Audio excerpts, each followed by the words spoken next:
오늘은 역대하 23장 말씀입니다. 아달랴가 축출되고 이제 그 어린 왕자가 왕으로 등극하는 이런 말씀이 나옵니다. 1절에 보시면 제7년에 여호야다가 용기를 내어 백부장 곧 여로함의 아들 아샤라와 요하난의 아들 이스마엘과 오벳의 아들 아샤라와 아다야의 아들 마아세야와 시그리의 아들 엘리사바 등과 더불어 언약을 세우며 그랬습니다. 그 아달랴가 자기 손자들을 다 죽이고 자기가 그 여인이 왕이 되었다는 것입니다. 그렇게 한지 7년 만에 7년째가 되는 때에 그랬습니다. 제사장 여호야다가 용기를 내어 이 여호야다가 그 아달랴가 왕자들을 죽일 때에 그 어린 갓난아이 왕자 하나를 숨겨서 그 부인이 여호세바가 부인이 살렸다 그랬습니다.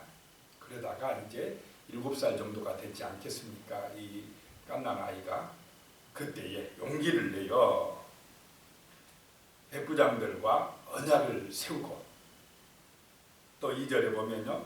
그들이 유다를 두루 다니며 유다 모든 고을에서 네이 사람들과 이스라엘 족장들을 모아 예루살렘에 이른지라. 철저하게 지금 거사를 준비하고 있는 것을 보게 됩니다. 유다 나라를 두루 돌아다니면서 백성들의 이제 호응을 얻어냈다는 것입니다. 네이 사람들과 이스라엘 족장들을 모아서 예루살렘에 이르렀습니다. 3절입니다. 온 회중이 하나님의 전에서 왕과 언약을 세우며 그 하나님의 전에서 언약을 세웠다는 것입니다. 그 왕이 지켜야 될 하나님의 언약, 백성들이 지켜야 될 그 하나님의 언약을 세웠다는 것입니다. 여호야다 제사장이 무리에게 이르되 여호와께서 다윗의 자손에게 대하여 말씀하신 대로 왕자가 즉위하여야 할지니 그랬습니다. 다윗의 자손을 통하여서 하나님께서 그 왕을 주시리라고 그랬는데 참 이때는 지금 누가 다윗의 자손이 아닌 아합의 딸 아달랴가 자기가 왕이 되겠다고 그렇게 차지하고 있었다라고 하는 것입니다. 그래서 이 유대 백성들은 실제적으로는 이 아달랴를 왕으로 인정하지도 않았습니다. 그렇지만 그 시퍼런 권력이 무서우니까 그냥 숨죽이고 있었던 것입니다. 그러다가 이제 여호야다 제사장이 지금 왕자가 있다. 그 아달랴의 그 칼에서 벗어난 내가 숨겨놓은 그 왕자가 있으니까 이제 그 왕자를 왕위로 올려야 된다라고 해서 백성들의 지도자들을 다 그 뜻을 모았다라고 하는 것입니다. 그것을 이렇게 하는 것은 내 뜻이 아니고 하나님께서 말씀하신 대로 이루시는 것이다라고 하고 있습니다. 항상 우리의 삶은 이 언약, 말씀이 기초가 되는 그런 삶이 되시기 바랍니다. 그것이 신앙의 길이라는 것입니다. 그것이 믿음의 길입니다. 지금 이런 상황에서요, 여호야다 제사장이 이렇게 그 7살짜리 왕으로 이렇게 왕자를 세운다는 것이 만약에 발각되면 어떻게 되겠습니까? 바로 죽는 것입니다. 자기 손자들까지 다 죽인 이 아달랴가 이 사실을 안다면은 이 대제사장을 가만두겠습니까? 완전히 그 가문뿐만 아니라 동조했던 사람들까지 전부 다 죽이려고 했을 것입니다. 정말 이 일을 하는 데 있어서 거룩한 용기가 필요했다라고 하는 것입니다. 또 7년간 그 갓난아이 왕자를 키우면서 얼마나 기도하며 또 준비를 철저하게 했겠습니까? 그래서 믿음으로 기도하면서도 준비하고 또 어떻게 준비해야 됩니까? 또 하나님의 지혜를 얻어서 인간적으로 준비할 것도 철저하게 준비해야 된다라고 하는 것을 볼 수가 있습니다. 여기서 조금 실수해가지고 같이 하던 사람이 한 사람이 가서 아달랴에게 밀고를 해버리면 금방 발각 나서 또 죽을 수도 있는 굉장히 위험한 지금 개혁을 하고 있는 것입니다. 그런데 이런 일을 할 수 있었던 힘이 어디서 나왔느냐? 바로 하나님의 언약이라는 것입니다. 하나님의 말씀이라는 것입니다. 그 하나님의 말씀대로 이루기 위한 용기였기 때문에 하나님이 보호하시고 도와주신 줄로 믿으시기 바랍니다. 4절에 이제 너희는 이와 같이 행하라. 너희 제사장들과 레위 사람들 곧 안식일에 당번인 자들의 3분의 1은 문을 지키고, 이제 안식일에 아마 이런 이제 하나님의 영광을 나타내는 거사를 진행시켰는가 봅니다. 그래서 제사장들과 레위 사람들은 안식일마다 이제 바뀝니다. 그 당번이 바뀌는데 그 3분의 1은 그대로 문을 지키고, 5절에 3분의 1은 왕궁에 있고 3분의 1은 기초문에 있고 백성들은 여호와의 전 뜰에 있을지니라. 이제 당번이 새로 들어왔는데 그 당번도 가지 말고 집에 가지 말고 성전에 그대로 있으라는 것입니다. 6절에요. 제사장들과 수종들은 레위 사람들은 거룩한 즉 여호와의 전에 들어오려니와 그 외에 다른 사람은 들어오지 못할 것이니 모든 백성은 여호와께 지켜야 할 바를 지킬지며. 자, 이런 혁명을 해도 누구 중심으로 하는 것입니까? 지금 하나님 중심으로 하나님께 지켜야 할 바를 지키고 해야 된다라고 하는 것입니다. 자칫하면 막 군사혁명 같은 거 보면 군인들이 어떻게 해버리면 자기들 뜻대로 해버리는데, 지금 여호야다 제사장은 백성들과 함께 혁명을 하는데도 철저하게 하나님 앞에 지켜야 할 바를 지키고 한다는 것입니다. 이것이 바로 거룩한 용기고 거룩한 혁명이라는 것입니다. 7절입니다. 레위 사람들은 각각 손에 무기를 잡고, 한 손에는 무기를 잡고 왕을 호위하고, 다른 사람이 성전에 들어오거든 죽이고 왕이 출입할 때에 경호할지니라 하니라. 이 레위 사람들이 이제 왕을 경호하고 있습니다. 하나님의 말씀 언약이 다시 그 유대 나라에 세워지길 원하고 거룩한 용기를 내고 있다는 것입니다. 이 아달랴가 집권할 때는 나라가 어떻게 됐습니까? 하나님을 온전하게 섬겼겠습니까? 바알과 아세라라고 하는 그 우상들을 끌어들였을 것입니다. 탐욕의 정치를 했을 것입니다. 그런데 이제 이 제사장 레위 사람들이 앞장서고 또 백부장들이 도와서 백성들과 함께 다시 하나님의 나라를 정말 온전한 예배를 드리는 그런 언약의 백성으로 우리가 거듭나자 하는 이런 혁명, 이런 거룩한 용기를 지금 내서 이를 꾸미고 있다라고 하는 것입니다. 8절에 보면요, 레위 사람들과 모든 유다 사람들이 제사장 여호야다가 명령한 모든 것을 준행하여 각기 소아의 안식일에 당번인 자와 안식일에 비번인 자들을 거느리고 있었으니, 안 갔다는 것입니다. 비번인 자도. 이는 제사장 여호야다가 비번인 자들을 보내지 아니함이더라 라고 하는 것입니다. 9절에요. 제사장 여호야다가 하나님의 전 안에 있는 다윗 왕의 창과 큰 방패와 작은 방패를 백부장들에게 주고, 무기가 별로 없으니까 그 전 안에 있는 창과 방패를 가지고 무장했다는 것입니다. 10절에요. 또 백성들에게 각각 손에 무기를 잡고 왕을 호위하되 성전 오른쪽에서부터 성전 왼쪽까지 제단과 성전 곁에 서게 하고, 11절에요. 무리가 왕자를 인도해 내어 멸류관을 씌우며 율법책을 주고 세워 왕으로 삼을세. 여호야다와 그의 아들들이 그에게 기름을 붓고 이르기를 왕이여 만세수를 누리소서 하니라. 자, 7살 왕자를 머리에 면류관 씌우고 그 다음에 뭘 줍니까? 지금 율법책을 줬다라고 하는 것입니다. 하나님의 말씀에 기초한 언약의 백성으로 이 유대 나라를 만들겠다고 하는 제사장 여호야다의 결단입니다. 7살짜리 아이는 무슨 어떤 정책을 펼 수가 없는 것입니다. 실제 이제 정치는 누가 하는 것입니까? 여호야다 제사장이 하게 되는 것입니다. 그래서 이 율법책을 줬다는 것은 철저하게 이제 하나님 말씀 중심의 그런 나라를 만들겠다는 결단인 것입니다. 13절에 보면요, 봄에 왕이 성전문 기둥 곁에 섰고, 이 아달랴가 이제 알고는 성전으로 왔다는 것입니다.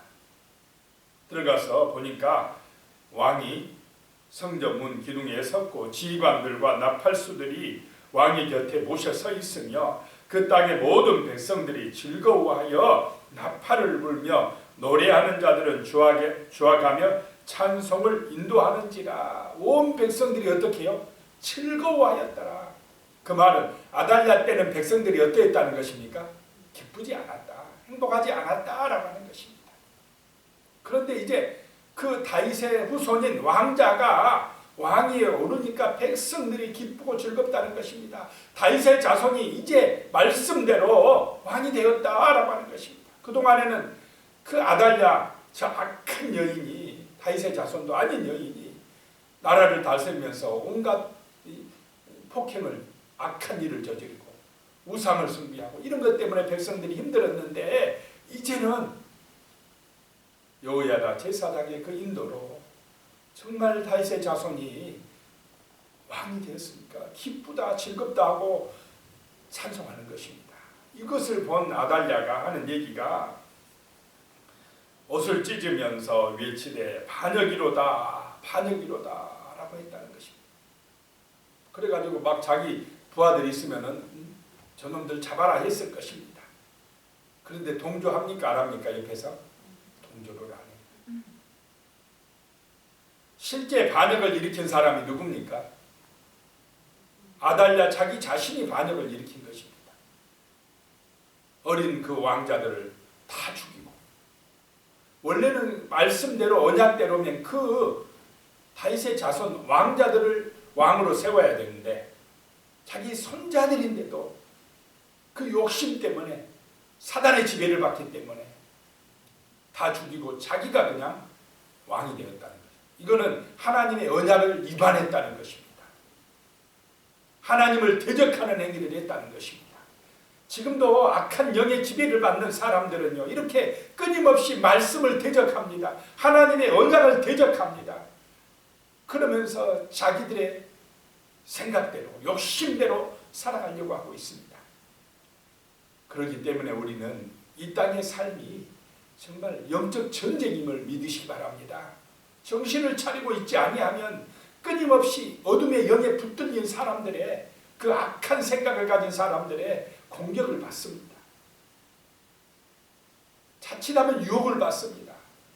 시험을 받는다는 거죠. 그래서 우리도 모르는 사이에 같이 그런 탐욕과 제약에 휘말려 들면 이제 우리는 사단의 노예가 되는 것입니다. 그래서 정말 거룩한 용기가 필요하고 정신을 차리고 깨어 있어야 되는 줄로 믿습니다. 이 여호야다 제사장과 그 부인 여호세바가 정말로 믿음의 사람들이었기 때문에 그 끊어질 수밖에 없는 위기에서 다시 다윗의 자손을 왕으로 세우는 것을 보게 됩니다. 이것은 또한 하나님의 은혜로 되어진 것입니다. 14절에요. 제사장 여호야다가 군대를 거느린 백부장들을 불러내어 이르되 반열 밖으로 몰아내라. 그를 따르는 자는 칼로 죽이라 하니 제사장의 이 말은 여호와의 전에서는 그를 죽이지 말라 하니라. 하나님의 전에서 죽이지 말라 이랬습니다. 그래서 15절에 이에 무리가 그에게 길을 열어주고 그가 왕궁 말문 어귀에 이를 때에 거기서 죽였더라. 성전에서 나가게 했다가 왕궁 알문에 이르러서 아달랴를 죽였다는 것입니다. 이 비참하게 이 아달랴도 끝나는 것입니다. 이 어리석은 그런 우상과 탐욕과 죄악의 길을 가고 악행을 저지르면 그대로 자기도 지금 당한다는 것을 보게 됩니다. 그래도 어리석은 사람들은 이 아합과 이세벨의 길, 탐욕의 길을 가는 사람들은 자기 욕심을 위해서라면 이런 악행을 저지릅니다. 그런데 자기도 비참하게 될 걸 잘 모르고 그런 행동을 저지를 때가 많다는 것입니다. 이제 여호야다 제사장이 그 7살짜리 왕을 세우고는 개혁을 합니다. 새롭게 나라를 하는 것을 보게 됩니다. 16절에요. 여호야다가 자기와 모든 백성과 왕 사이에 언약을 세워 여호와의 백성이 되리라 한지라. 누구의 백성으로 만듭니까? 하나님의 백성으로 언약을 세워서 하나님의 백성으로 삼는다라고 하는 것입니다. 자, 우리는 하나님의 백성이 되어야 할 줄로 믿습니다. 하나님의 백성이다. 아달랴 같은 사람은 자기 백성으로 삼으려고 자기 사람들. 그런데 우리는 거룩한 백성이고 제사장이 된 백성이고 정말로 하나님의 백성이어야 한다라고 하는 것입니다. 하나님의 나라 백성이어야 한다는 것입니다.